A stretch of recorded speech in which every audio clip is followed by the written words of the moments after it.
Hey everyone, how you doing? This is Amon Green, Gourmet Packers all-time leading rusher, and you're watching Packers Total Access Live, your daily source for Packer content.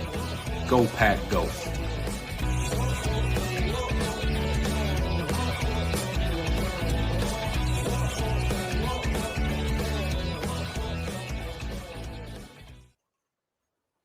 What's up, guys? Welcome into Packers Total Access. My name is Clayton. You can check us out on packernet.com. Find me on Twitter at Packers_access. I keep looking at the microphone as if there's a camera in it, and I can't wait to get back home.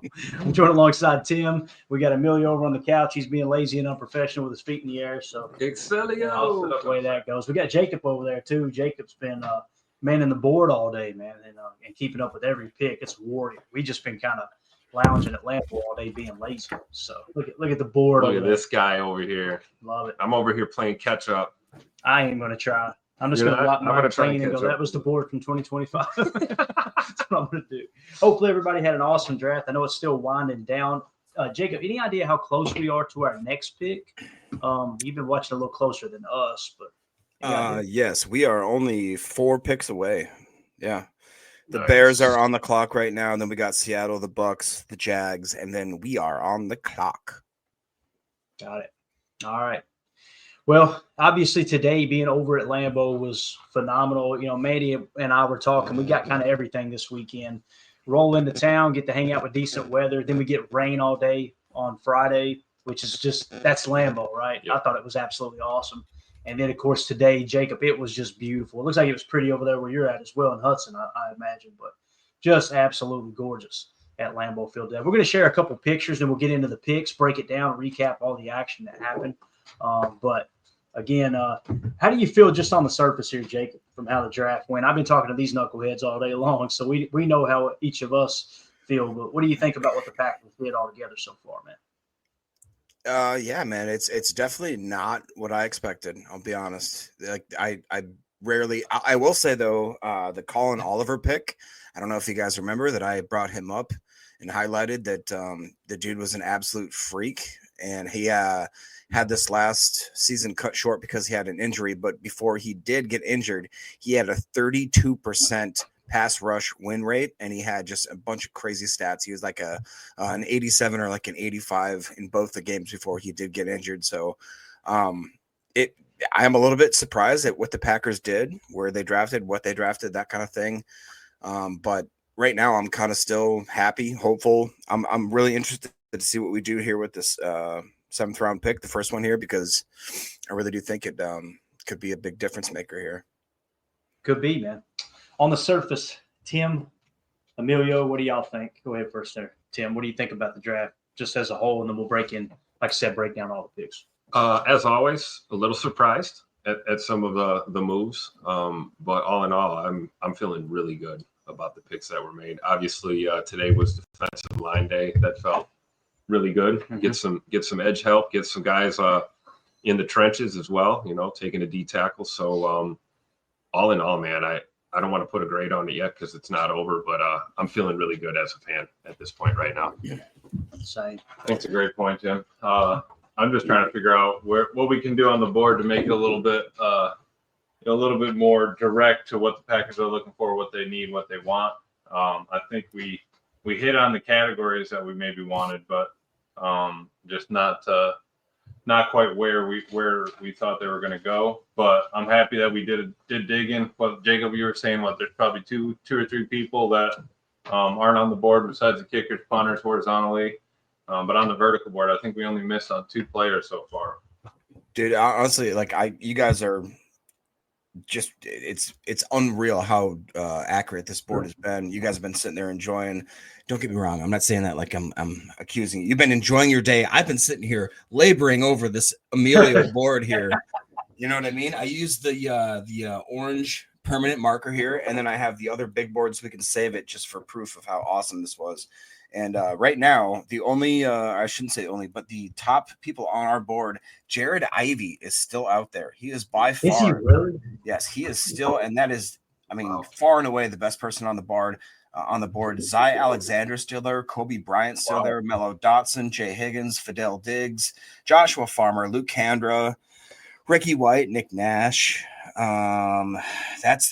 Jalen Conyers, Holland Pierce, Clay Webb. But other than that, man, I'm like Emilio said, we have missed maybe 3 players, I think, now that haven't been on the board. One of them was a Bears linebacker that they picked like in round 5. So he's going to suck anyway, right? anyways, whatever, who cares? But other than that, it was punters and kickers. This is unbelievable. And if you got, I know you can't really see, but almost every single person that is accounted for the first half of this board is crossed off, which means that like we crush it, man. There are very few people in the bottom half of this horizontal board. You guys did a great job, really did. Hey Jacob, I got a question for you since you've been keeping up on the board. Stackbacker, who's the highest available? Jay Higgins, and then Jalen Walker, then Lander Barton, and then guess who? Guess who, Emilio? I already knew it, Jacob. He's getting picked. Don't worry about it. Mr. Sean Dolak. What if the Packers take Sean Dolak? I'm going to freak out. I'm going to be mad that I'm not there for it. I'm going to be honest. If the Packers take Sean Dolak, we will never hear the end of it. We will never hear the end. Never, ever. So I see people in here, Coach Lynn, B Time as well, saying, is it Bayer time here, boys? Bayer is an undrafted free agent, I hope. I could see that. What you got in there? Oh, what happened? Oh, no. You still getting static, Jacob? Oh, he's not. No, you guys sound great lately. Yep, you're good. Okay, cool. Thank you. Who was saying static? Jacob, just let us know about 5 minutes ago. Okay. I'm a little late. That's probably when I was moving stuff around. I apologize. So let's take a look at some of these pictures real quick. Just I want to give a shout out to everybody that came and hung out with us. You see here, obviously the crew. I'm going to try to remember everybody's name, and I'm sure I'll screw it up, but it was so cool getting to finally meet people. So over here, I'm already going to mess it up. Mike Berry, right? Correct. Mike Berry over here in the number 2 jersey, the Mason Crosby jersey. You know some of these knuckleheads.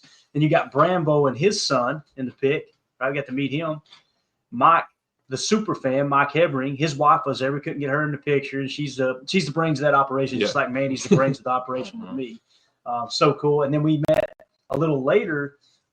We had T-Pac in the chat. She was just awesome. Drove up from Chicago, ran us down in the pit. That was cool. Not ran us down like ran us over the car or anything. She just came down and hung out with us. And then we ran into Drew there at the end as well, which was cool. That's in the Patreon group. Just Drew D, yeah. Drew D had the service dog that obviously, Loki. If you guys remember when we first started podcasting, that was something where they were raising money for a service dog for Drew. And, we were fortunate enough to have a little bit of memorabilia. Hey, let's see if we could flip this into some donations for helping pay for the service dog. And it had nothing to do with me or anybody else other than just the fans and the listeners of PTA and PackerNet coming together and putting that. It was just absolutely awesome. So it was cool to see Loki. Loki was awesome too. Get to pet the dog. That was awesome. Really cool, man. Really cool stuff. So anyway, we had a good time there in the pit. We got pretty close to the stage there at the end. Emilio, Mandy were dancing like crazy. Emilio's so cute. He's so cute. Yeah, isn't he a handsome something? Oh, I said a bad word. Isn't he a handsome something? But, and then we got to do the Lambeau Leap, of course. I was going to do the ice in the veins, celebration, but I was afraid they'd think I was a junkie or something. So it was pretty wholesome out there with the family members. So anyway, that was great. Pretty cool. Great ball security too, Mandy. Mandy had a. 5 points of contact. Yeah, nicely done. No doubt. So it was fun. Well, y'all were just talking right there. Tez Johnson did finally go to the Buccaneers. He lasted that long? Yes, sir. He did. Wow. Yeah. He was the highest on our board left. Right now, we and no surprise to me, Isaiah. The next receiver would be Ricky White and then Nick Nash. Got it. Good stuff, man. All right, let's dive into some of these, man. According to PFF, and again, I know there's some people that don't like PFF. Hey, Packers are on the clock right now. Are they really? So we're gonna get the live pick here. Go. That's awesome. So let's hold up on that then. Let's not dive into that. Yeah. Let me see if I can pull up the tracker here, the draft tracker, and we'll get it on the screen. Just to kind of see what the picks were here recently. Nathan says the pick is in. Nathan's got that high-speed internet. Who's it going to be, guys? Who do you want here? Thor Griffith. That's what Prince just said right here. Look at that. Mighty Thor. I'm thinking it could be a running back, Jacob. You know what I'm saying? I'm thinking honestly, Jalen I think Conyers would it's- be amazing. That'd be Yeah. mine. I could see Jacob Bayer here. I really could. I Yeah, would love yeah. that pick. I can see that. But also, as Elijah Roberts, surely he's went, right? He's gone. Who? Elijah Roberts, SMU. SMU, defensive mean- lineman. I mean Elijah Roberts, Jacob. Don't you do this to me, sir. Oh yeah. No, he's gone. He's gone. All right, Yeah. long gone. All right. So yeah, Jacob Bayer maybe. Remember we had a top 30 visit with Micah Robinson, cornerback out of Tulane. And then we also had a top 30 with Taylor Elbersma, quarterback out of Canada. I think that those two guys probably more along the lines of undrafted free agent, I would imagine. Look at here. We just called it. Oh, Holy cow. look at that. We just Hey. nailed it. Micah, did we get it? Yep. Micah Robinson is the pick. Let's go. How about that? That's another gold bar, baby. Let's go. I love gold. So, so did we hit on 2 golds this year too? Again, Yeah. there you Here's go. a guy. I How about like us? gold. Literally mentioned it, and 10 seconds later, there he was. How cool is that, man? Packers Love taking it. Micah Robinson. That's a Pretty, quarterback out of pretty. Tulane. So we'll pull him up here in a second and break it down. Now that all the picks are in, let's just kind of go through and recap all of the picks. If that's cool with you guys. We Sound still good? got one more, Clay. We still got another pick. Yeah, we have Yep, our we comp got pick. 250. 250. 250. Okay, so we'll have time. By the time we get through all these, we can wrap back around to it, right? Yes. Let me Thor get Griffith. let me get Matthew Golden up here on the screen real quick, and let's just kind of let you guys talk about him a little bit as I go ahead and add Micah Robinson to the mix. Obviously, PFF grades, guys, 2022, 65.3, 2023, 68.4, 2024 jumps to a 74.0, 4.2940 at the combine. We've talked about him pretty extensively, but there's what he looks like on the PFF card. Obviously, a junior coming out. They had him listed at 6 foot 195. So we'll start with whoever wants to go first. Doesn't matter to me. Looked like Jacob had to step away a second. I think he had to take care of We got a corner. That's right. We got a corner. did. That's my reaction. We got a corner. I didn't think it would take till day 3 to get one, Right. But here we are. This is awesome. Exactly. I think that just puts faith in the corner group that Exactly. we already have. We brought in Hobbs for a reason. Yeah. I think that Jair is still on this team if nothing happens. And, we're happy with Kalen King. We're happy with, Omar Brown. We got Ola Home Depot. I mean, we have a pretty solid secondary waiting. We just maybe thought it was more pressing at the beginning of the draft. I agree. Well, let's go ahead and hit on Matthew Golden, boys. Let's recap it. I know it's been kind of a blur this weekend, but how are we feeling after we slept on it a couple times there? Matthew Golden taking it pick 23. Let's start with you, Jacob. What do you think, man? Has your opinion changed? You feel good about it? Have you learned anything? Have you dove into the tape or anything like that? Anything you got at all?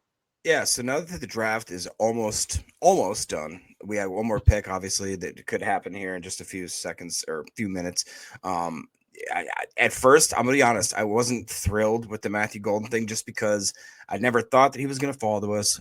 I didn't think we were going to take a wide receiver, and I didn't do enough research into him, so I felt like very shocked when we took the pick. I was almost like, I don't even know what to say about this. Like, I really didn't. But then afterwards, you look at film, you watch some of the stuff, you listen to him, what he is as a person, and then it just clicks. I've talked about this so many times about the factor that you can't put on paper, you can't put a grade on it. It's just like the good dude factor, the good person factor.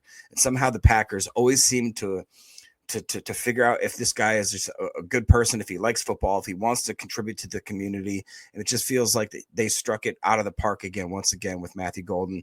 He talks about how, he was connected, I believe it was with his grandmother, how he wanted to go back and buy her house and how it's already for sale. And like that's the kind of guy I want on my team. And then you go and you look at the attributes, the 4.2940, the ability for him to separate, the way that he can route run. And then the only thing I was worried about, I'm like, he's another 6 foot, 6'1", 5'10", 5'11" guy that we have here.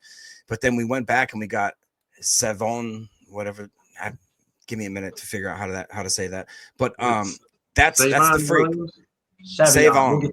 Savon is what I don't Goody think that's said. Savion. That's right. Yep, Savion. But he's the guy that you can plug into a bunch of different scenarios where I feel like it's not going to take away from the wide receivers like we're all kind of fearing. I know me and Tim worried about what's going to happen with Bo Melton and Malik Heath and that type of stuff, but I think there's enough room here to eat. I think that Matt LaFleur has an idea of what he wants to use these guys in a puzzle piece type stuff. And I think that, good luck with some of the defenses trying to figure out who you're going to guard in this offense. I agree. You can see the priorities right away with the first picks, right? Yep. I mean, we go wide out, we go tackle, and we go wide out. I mean, the emphasis is on the offensive side of the ball. And then I just really respect the way Goody handled today. I mean, you can just see snatching up edge defenders and D tackles. And now we just grab a corner. This is a good draft, I think, so far. This is going to prove to be really, really good for Packer fans, I think. Ricky White just went to Seattle, the wide receiver out of UNLV. Phil Mara, the running back out of Clemson, went to Dallas. And then Caden Prather, the wide receiver, went to Buffalo from Maryland. Yeah, good stuff. All right, Tim, you got anything else on Matthew Golden, man? Anything at all? Man, the guy is a star in the making. I don't think that's a secret at this point. I just hope that the hype doesn't affect his approach. Sometimes you put somebody in a position like this, and because let's be honest, I mean, he's a star already. He's our first round draft pick. This hasn't happened in how many years? He's a wide out. He, to me, looks like an extremely likable guy who's going to fit in extremely well here in Green Bay. So I just hope it doesn't become too much of a distraction as he goes into his rookie season. But if he's the pro that I think he's going to be, it shouldn't be a problem at all. So and looking forward to seeing him out there competing at camp. I mean, the wide receiver battle is going to be something for the ages at the 2025 training camp. So looking forward to it. Yeah, I agree. All Tim, right. Did you see how he wanted to immediately get into the facilities and work out on night one? And Goody had to literally tell him, "Hey, man, that's against the rules. We can't let you in here." That's exactly the type of player that I want drafted with that first overall pick. That's what I want right there. Laser focus, man. Absolute laser focus from him. You can tell. I think he's going to be one. At the end of the day, he'll probably prove to be one of those pros kind of guys. Someone that league wide you're respected. So but we got to see him play a down of football. We haven't seen that yet, and we're a long way away from it. But I feel really good about Matthew Golden. Definitely. Yep. All right, up next at pick 54. This one kind of caught people off guard. I know it was a little bit further down on our board, but I have a lot of faith in Anthony Belton and the fact that someone had mentioned in the earlier show today, 18 different NFL teams had him in for a top 30 visit. Tells you all you need to know about where the value was there. And I'm sure that Goody seen that too and thought, you know what, guys, don't try to stretch this out. If it's good value with this pick, let's take it. It might have been something that, early in the process, Goody could have felt like, you know what, he'll probably fall to the third. And then as you get closer to the draft, you hear the rumors, you hear the buzz start to be created about Anthony Belton. All right, if we're going to take him, we better take him in the second round. He's going to be gone. I think that's what happened here. PFF grades starting in 2021, 74.8, 64.2, 65.9, and a 73.6 in 2024. Obviously, offensive tackle, Goody already talked about it at the presser reacting to the pick. He said that he's a guy that can play all four positions. The only position he doesn't have a history of playing is center. He said he's athletic enough to play both tackles and both guard positions, so you're going to get extra value there. 6'6", 336 here on PFF. The pass block grade, Jacob, 87.3. And then you hear in the scouting report that the guy has the feet for a zone blocking scheme. You also heard Coach Lynn breaking down the tape earlier, kind of looking in it, talking about, hey, if you want to go gap, he can do that too. He's kind of a baller at left tackle. And when you hear the scouting report say, hey, this dude's an excellent run blocker, and then you see the passive blocking grade of 87.3 as a strength, Jacob, got to make you feel good about the pick here, like I said, 24 hours later. Yeah, completely. And this was, if you guys watch back on that stream, I got no shame to my game. When we took the pick, I was like, what? And I was scratching my head and I didn't know what to think about it. And even though I knew who Anthony Belton was and we did a deep dive on him and all that kind of stuff. When you actually take a step back, I really do think we got another gem. And I think that probably got a little too emotional too quickly, which it happens every now and then, you know. But when you really look at his body of work and what he brings to the table, I mean, 6'6", 336, that's a man. That is a full-on man. He's a man, even though he's not 40. He just brings a certain presence. And by the way, his 40 time, I believe, was pretty good as well. He's able to bring that weight around pretty easily. If we want him to be some, one of those like pulling type offensive linemen, I think that's possible. If not, then, I don't know exactly what more we can ask of him. I'm just a little bit confused as to exactly what's going to happen with the offensive line and where they're going to fit him in. But other than that, I like the pick a lot. Right there. Doesn't look like there's anybody else. But are you guys in the chat? Is there anybody else that cannot see any of the guys there in Green Bay? Or is it just me? No? All right, cool. Yeah, we lost the Green Bay folks. Cool. Well, that's not normally how the podcast goes. So, yeah, can't see him. Nathan can't see him. Awesome. So that's cool. All right. Well, guys, we might have to restart this stream. Hold on. Just give us a second. Here. We're going to get there. We're going to get there. Can you hear us, bro? Sure. Yeah. They all had to pee, That's exactly what it was. Now, listen, hey, thank you for keeping it going. The internet just completely crashed. Hopefully it holds up. If not, we'll go to the mobile data here in a second. I don't know what happened. We're hardwired too, so I think they're throttling us, Jacob. The coverage is just too good of this track. So, anyway, back to Anthony Belton. I'm sure you were talking about him a little bit there. What? A little bit, yeah. You guys got a little static coming through real hard. What is that? We haven't changed a thing. Still got it, Jacob? Marjon Cron says Jacob almost went topless. That was my first instinct. Is I just started thinking, let's make some money. I got my pole back here. You guys can't see it. I'll grease it up. All right, Judy says it's better. So good now. All right, sorry about that, guys. This is what happens when you don't have the NASA computer back home in Tennessee. So anyway, what's your all's take on Anthony Belton here? We'll let Emilio go first because Tim's kind of scrambling to get back online here. Anthony Belton, what a dog. Bringing in some competition for Glover. I love that. I did like his tape, though, seriously. I watched a little bit of it last night. He is a mauler, man. He's got quick feet for how big he is. What he's 6'6", 320. So he's got really fast, quick feet for a big fella. Can really set his base, anchor. And I like that he's always going looking for work. He's really not just settled with, taking his man. He's always trying to get to that next level or help out on a guard there. And, I'm excited to see him. I think it's going to bring a lot of competition to that offensive line. And we really are going to get our best five out there. There you go. All right. You got to love a big old lineman named Escalade, right? I mean, what is not to love about that? I haven't done a deep dive on his tape, but I'm looking forward to doing it because I'm sure he's a mauler and a body mover. And I think it provides some versatility at the tackle position on this line too. He's more of a run blocker, if I'm not mistaken, right? And that's what we need on this O-line. We got to protect Jay Love. We know that, and I think we do that pretty well. But, given Josh Jacobs and the boys in that backfield, some bigger running lanes, and I think it's a net positive here. I think the wall's getting reinforced, Tim. You know what I mean? Exactly. We're adding a little bit of strength to it, pouring a little more concrete, a couple more bars, and we're just going to protect Jay Love. And that's why. What else would we need to do with all that money? We need to protect Jordan. We got to clear holes for Josh Jacobs so that we can throw the ball to all these receivers that the fans want. So I'm glad that it's all kind of coming together. Definitely. All right. So Drew D in the chat again. Good to see you today, Drew. It was awesome running into you, man.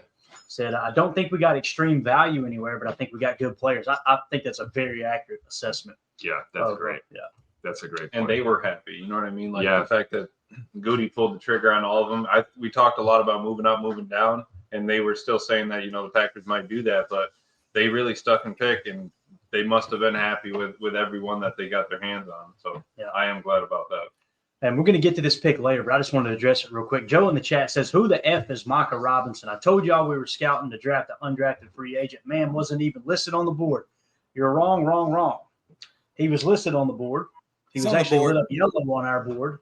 And PFF gave him an 84.3 elite grade last year. So, yeah, we'll get to him in a second. I think that's a solid pick for the 7th round. I do too. And, yeah, so just wanted to touch on that real quick. Anything else on Anthony Belton, Jacob, you got there that you want to hit on, Bob? No, I mean, it's just he seems like he's the type of guy that he can plug and play almost every single position, which is exactly what we need. I was a little bit sour on the pick, but as the rest of the draft went on, I'm a lot more excited right now. So it looks as if, I mean, every single draft we did, you had to find an offensive tackle or a guard or some sort of offensive lineman somewhere. We did it. You know, I wasn't quite excited with the spot that we did it, but when the draft settles down and we see the final result, I'm cool with it. Yeah, definitely. I'm happy you're happy, Jacob. That's all. I'm happy you're happy that I'm happy, dude. Drew D says, it was great meeting you guys. Yeah, same here, buddy. Greg Rice in the chat says, Mike Wall likes Glover. You know? I'm telling you, everyone's sleeping on him. You guys everyone's sleeping on him. Yeah, well, Everybody. I'm the only one sitting on the table for the guy. I really do think that, you know, what did we run into the problem with? Offensive lineman that got hurt. You can have your starting 5 perfect, but you're gonna need a replacement at guard. You're gonna need a replacement at tackle, and one on either side almost. So you have to be able to say, hey, do I need to carry 1 for each position, or can I carry 8 and be happy that I have a swing guard and a swing tackle that can play both sides in a pinch? God love you, Emilio. God love you. You know, you're sweet. You're a sweet guy. Thank you, Jake. He's the best guy around. All right, up next. This is an exciting pick, man. Savion Williams out of TCU. They had him listed at 6'5", 225. I think he's actually 6'3", almost 6'4", 225 pounds. PFF grades 58, 60, and that was like minimal snaps, right? Didn't even register the enough snaps to be ranked at his position. And then in 2022, a 58.9, then he jumps to a 72.4, and then to a 78.9. Run grade 90.5. If you guys have not seen the Wildcat footage of him running the Wildcat, his lateral explosion is absolutely wild. He can go up and high point the ball. Mm-hmm. He's good at yak, making guys miss underneath. I think this is one of those guys, especially being in the 3rd round, you're going to try to work him into the offense a little bit, right? And you're going to look to replace Romeo Dobbs. I personally believe you'll be trying to replace him going into next year. And who knows, man, Goody may be looking to trade Dobby. That could happen. I think we would all agree. And if someone disagrees in the chat, let us know. It kind of feels like Romeo Dobbs is on his way out. And I'm not saying that's what I want. It's just that's what it feels like. You know what I mean, Jacob? But hit on that and hit on Savion Williams here, man. Yeah, I mean, we all know that the Packers front office is nothing but business. As soon as you think that you can buddy up to a player and think that, hey, man, they just love him and they're never going to cut him, it's like, no, they are ruthless. They are brutal. They will make business decisions every single year, and we've seen that time and time again. I think that's exactly what we just saw. Somebody in the previous episodes talk about how Goody, this is a contract draft where he's looking at replacing certain players because he does not want to have to pay them if they're going to be asking for exorbitant amount of salary, that kind of stuff, especially in the wide receiver room, which nowadays it's crazy, man, what these guys are getting. So he goes and he gets 2 wide receivers, one that he could definitely have the 5th-year option with, another one that is a gadget guy that can absolutely be a puzzle piece that we're using in multiple different ways, plus the kicking game, the kick return game, that kind of stuff. And then, I really do think that it puts a lot of them on notice. Me and Tim obviously do not want to see guys like our back of the roster favorites, like our Malik Keiths, our Bo Meltons, Hicks, those types of guys. But the thing is, it's a business, and every year we have to have the best 5, the best 6, whatever it is we're putting out on our 53-man roster.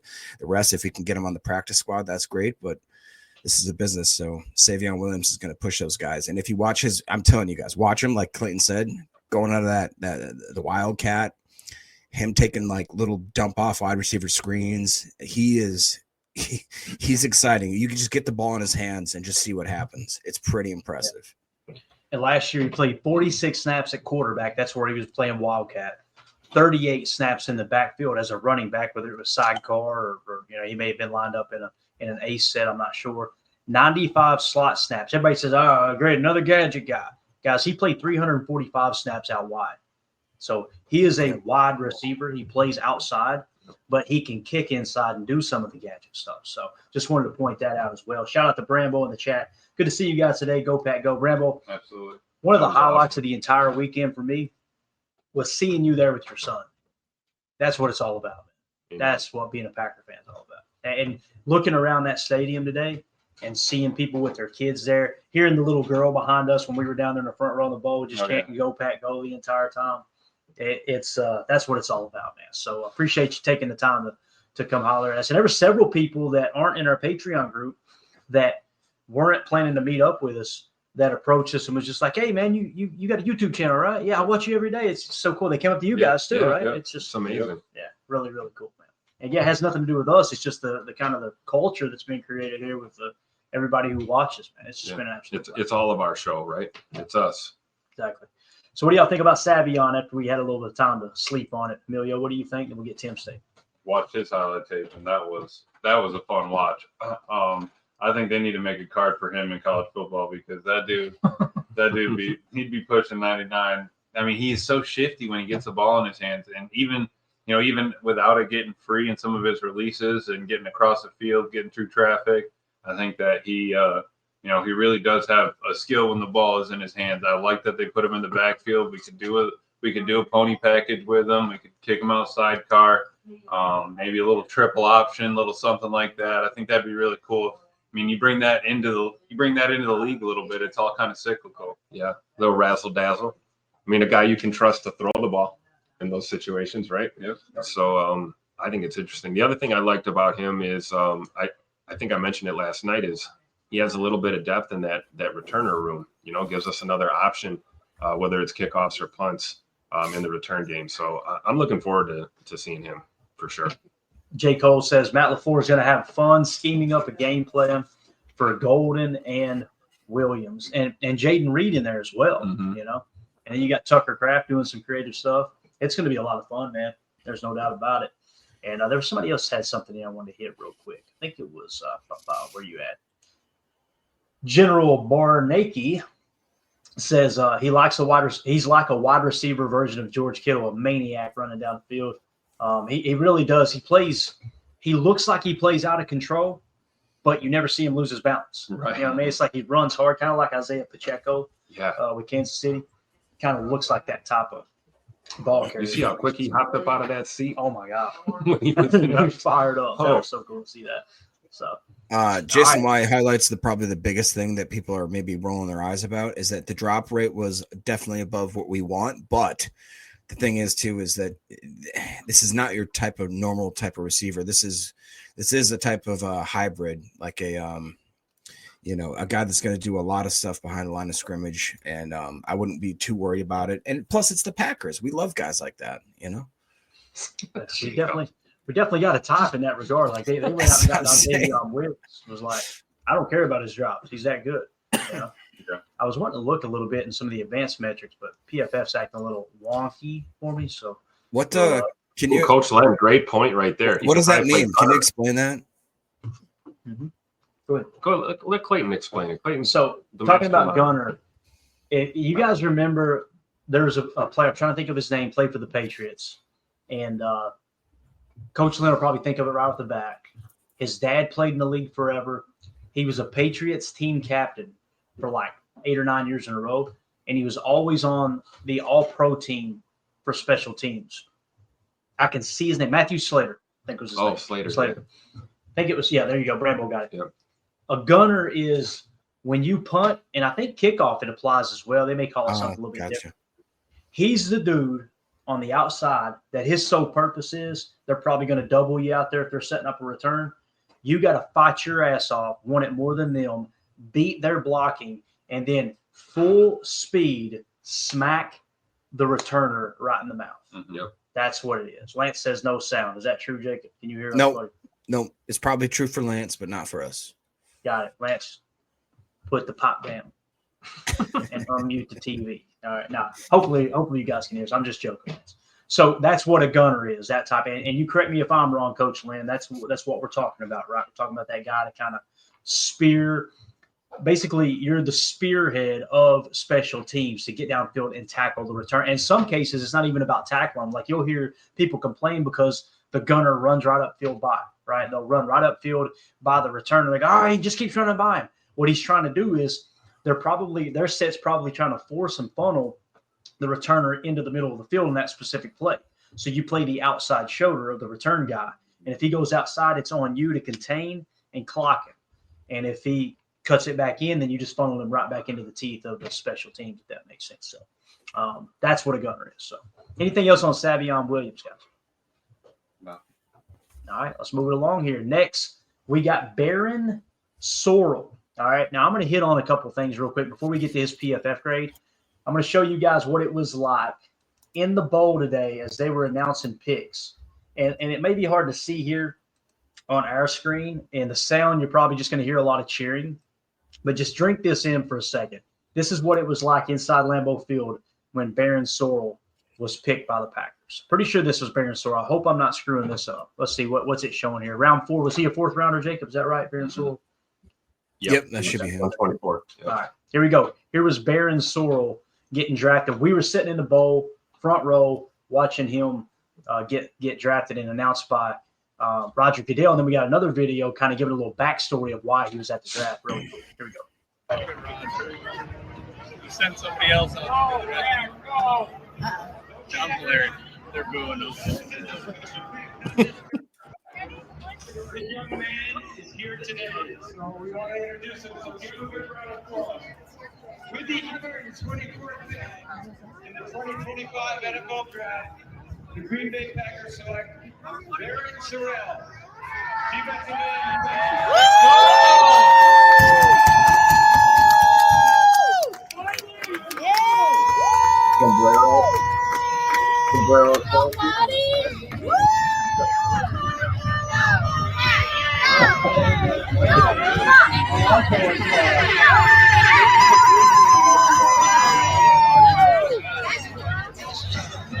Just so everybody knows, that Apache Indian is my wife. Okay. Yeah! You heard it from a fan right here.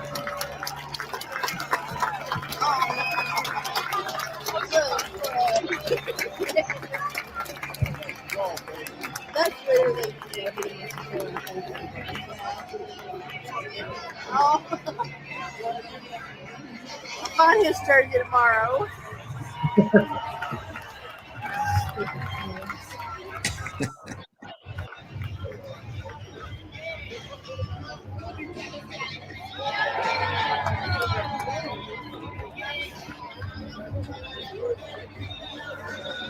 All right, so there you go. That was, like I said, live in the bowl there. Barron Sorrell is what? Is that what we heard Goodell say, Sorrell? So that's probably how you pronounce it, I would imagine. Tim, if you'll get me a screen grab ready here. They had him at the podium. Just tell him a little background. And shout out to Jason Wilde. Listen, this is what Jason Wilde does best. He's all about finding the story in the Packers. He's not so much about the X's and O's and this and that. He's more about where's the article we can write about the story behind the player being picked. And I'm pretty sure it's him that asked this question. He tweeted this video out on X earlier today. But here was what Barron Sorrell had to say at the podium. Let me get it up here real quick. All right, here we go, fellas. Let me change that real quick. I want to make sure we don't get hit with nothing. All right, here we go. Here's Barron Sorrell. We've gotten to see kind of the full spectrum of your emotions now, from the joy to how much your family means to you.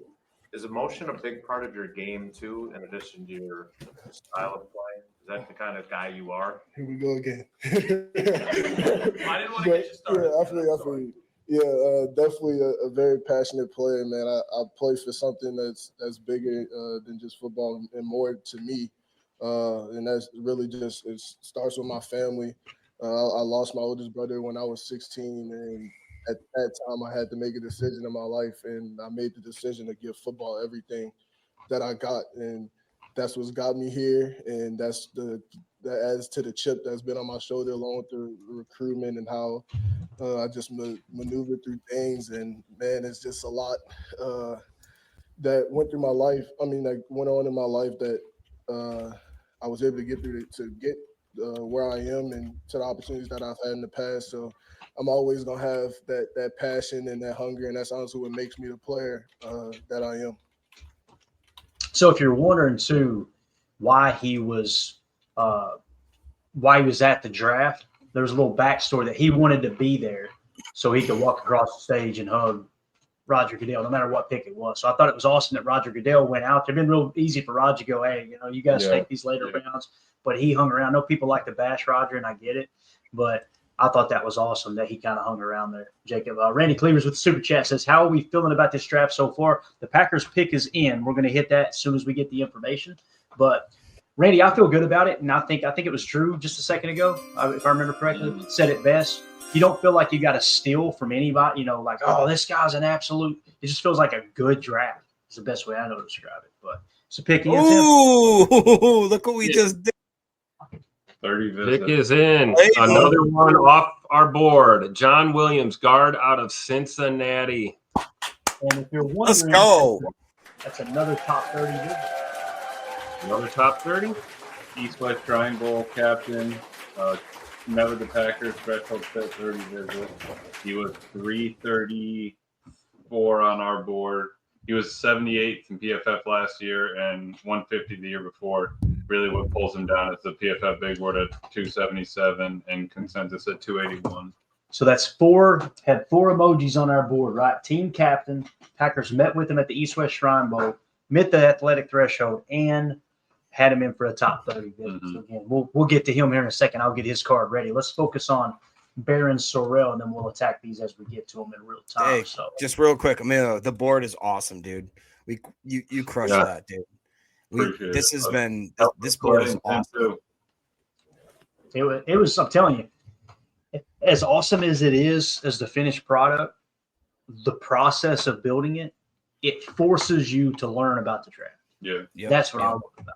It's like you'll find yourself, Jacob, watching football next year now that you had that physical board in front of you, and somebody will make a play. I remember that dude in the 5th round, because you dove into it so much now, But so Baron Sorrell, 2021 minimal snaps, but a 54.9. 2022 a 63.7. 2023 jumps all the way to a 72.9, and in 2024 took a slight dip back to 71.5. So scored in the 70s his final 2 years in college. Last year's pass rush grade was a 74.6, run defense grade 73.0, with an overall defensive grade of 71.5. PFF had him listed at 6'4", 260.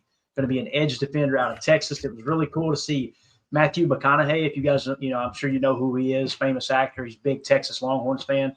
He tweeted about both these guys, both Matthew Golden and Baron Sorrell. And then, Tim, I think you pointed out to me that Matthew Golden was fired up. What was it he said? Do you remember what it was he said in the tweet? Oh, he had a tweet about, when that pick was announced, he basically said, I'm paraphrasing, but used the word "we" a lot. So you've already got your first round pick, future of your franchise at wide receiver type guy is already saying we. He's already owning being a Packer, and he said he's fired up to have one of his teammates here in the same draft class. So he said we're ready to get to work, and I love it. That's awesome. Both sides of the ball. We got some Texas Longhorns. I love it.